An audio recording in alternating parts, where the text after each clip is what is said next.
Let's talk about John Wayne, the Duke. He wasn't just a movie star, he was the face of American toughness for half a century. He embodied old-school, no-nonsense masculinity, and that wasn't just for the cameras. Wayne's opinions were as strong as his on-screen presence, and he never shied away from letting people know exactly where he stood. If you disagreed with him, you'd know it, loud and clear. He was a straight shooter, both in his films and in real life. Today, we're diving into the Hollywood drama. 7 actors John Wayne genuinely disliked or couldn't stand. We're talking ego clashes, political battles, and personality conflicts that made the Old West look tame. And trust me, the #1 feud, it's one of the most legendary rivalries in Hollywood history. So saddle up, let's get into it. The Duke didn't just ruffle feathers, he plucked the whole bird. First up, Marlon Brando, a clash of Hollywood titans. Wayne was the ultimate patriot, a symbol of traditional values and discipline.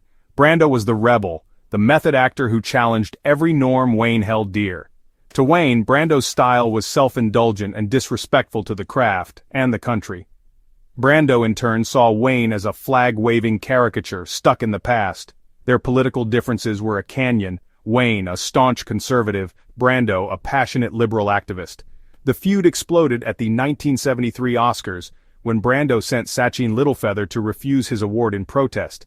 Wayne was so incensed by Brando's public stance that he reportedly tried to rush the stage, only to be held back by security. Wayne was reportedly so furious backstage, he had to be restrained from storming the stage. For Wayne, the Oscars were sacred. For Brando, they were a platform for protest. Their acting philosophies clashed too. Wayne valued professionalism and clarity, while Brando believed in emotional truth, even if it meant chaos on set. Wayne famously mocked method actors, saying they should see a psychiatrist. He once recounted how Brando's improvisational antics on set would throw off the entire cast and crew, something Wayne considered deeply unprofessional. Brando's improvisation and unpredictability drove Wayne crazy. On the set of The Young Lions, Wayne reportedly told a friend he'd never work with Brando because he couldn't stand the way he disrespected directors and scripts. To Wayne, Brando's approach was an insult to everyone working on set. Their feud was a fundamental clash of generations, politics, and artistry. They never reconciled, each saw the other as the embodiment of everything wrong with Hollywood. Wayne once quipped in an interview that Brando ruined acting for a whole generation. 2 legends, 2 worldviews, 0 common ground. Their rivalry defined an era. It was more than personal, it was a battle for the soul of American cinema. The Duke and the Method, oil and water, and neither was about to change. Next, Frank Sinatra, another icon, another feud. You'd think Wayne and Sinatra might bond over stardom, but their relationship was pure friction. Politics was the main wedge. Wayne, the Republican stalwart, Sinatra, the Democratic kingpin and JFK's friend. Their opposing loyalties made Hollywood feel like a battleground. Wayne saw Sinatra's Rat Pack as ungrateful liberals. Sinatra saw Wayne as a rigid relic. Both had massive egos and were used to being the biggest star in the room. Their professional styles clashed too. Wayne was all discipline, Sinatra was one-take Frank. The most famous incident? At a party, Sinatra mocked Wayne's politics and acting. Wayne confronted him, some say with words, others say with fists. Either way, the message was clear: don't mess with the Duke. After that, they avoided each other, and the chill was legendary. But there were other incidents too.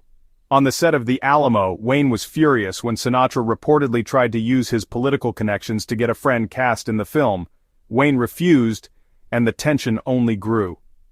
Another time, Sinatra publicly criticized Wayne's support for the House Un-American Activities Committee, calling him out of touch in front of industry insiders. Their rivalry was the stuff of legend. In old Hollywood, politics and personality were inseparable. Wayne and Sinatra proved it. The room got colder whenever they crossed paths, and neither ever backed down. Now for a quieter feud, John Wayne and Rock Hudson on the set of The Undefeated. While their tension was mostly under the surface, there were moments that made Wayne's feelings clear.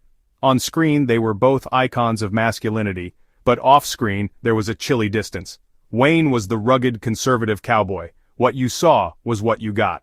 Hudson, meanwhile, was living a double life, forced by the era to hide his true self. Wayne sensed something different about Hudson. His polished persona felt inauthentic to the Duke. Wayne valued raw, unvarnished realness. Hudson, out of necessity, presented a careful veneer. Their interactions were minimal, no camaraderie, just polite professionalism.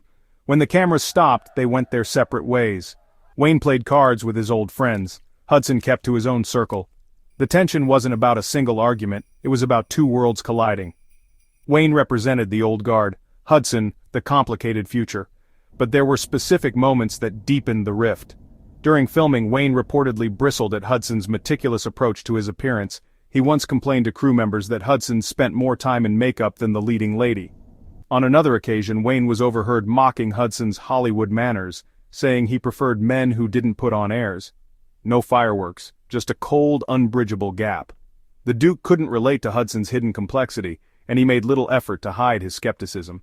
Their distance was a sign of the times. Sometimes the quietest feuds say the most, and this one was all about what couldn't be said.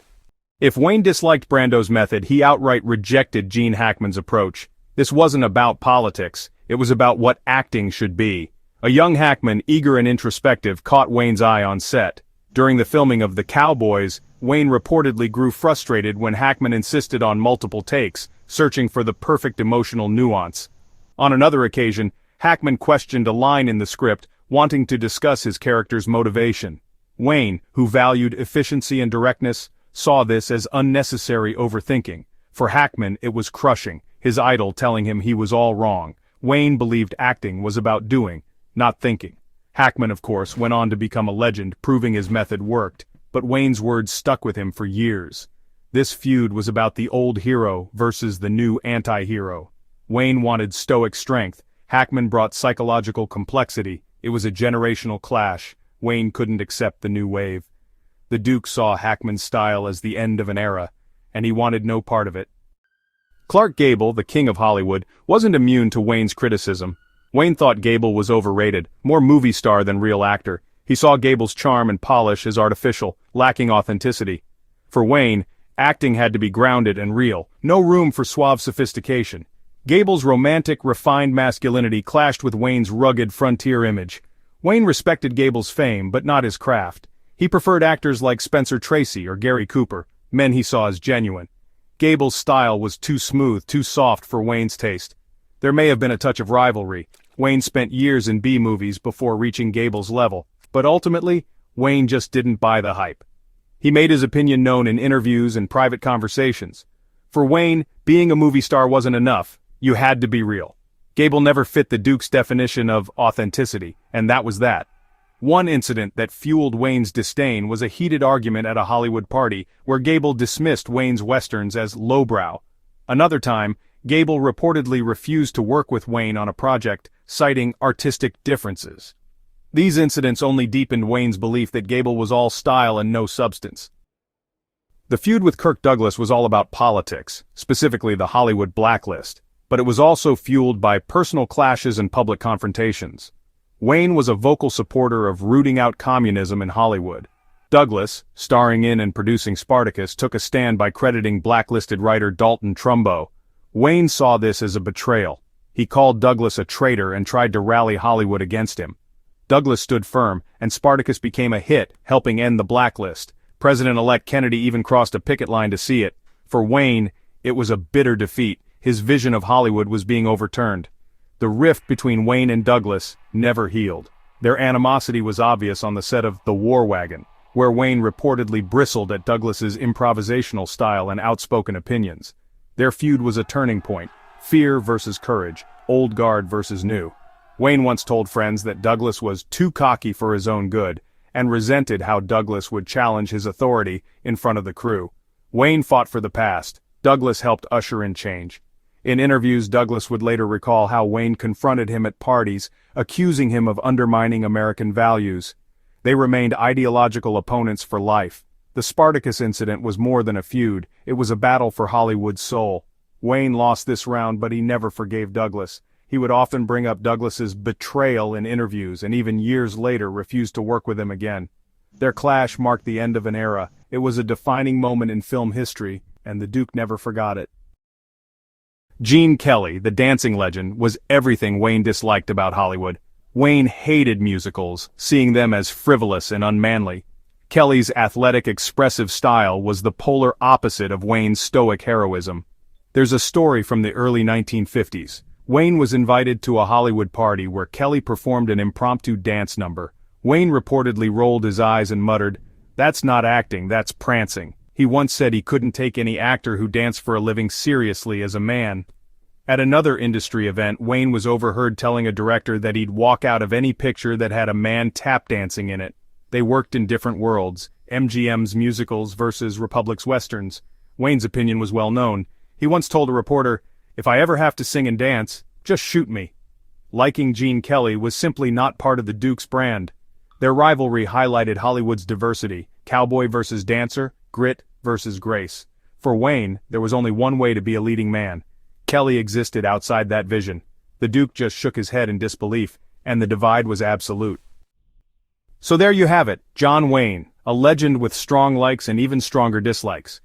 His feuds weren't just gossip, they revealed the man behind the myth.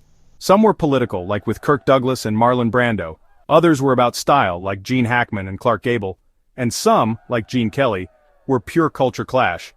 Each rivalry showed a different side of Wayne's complex character. Which feud surprised you most? Let us know in the comments.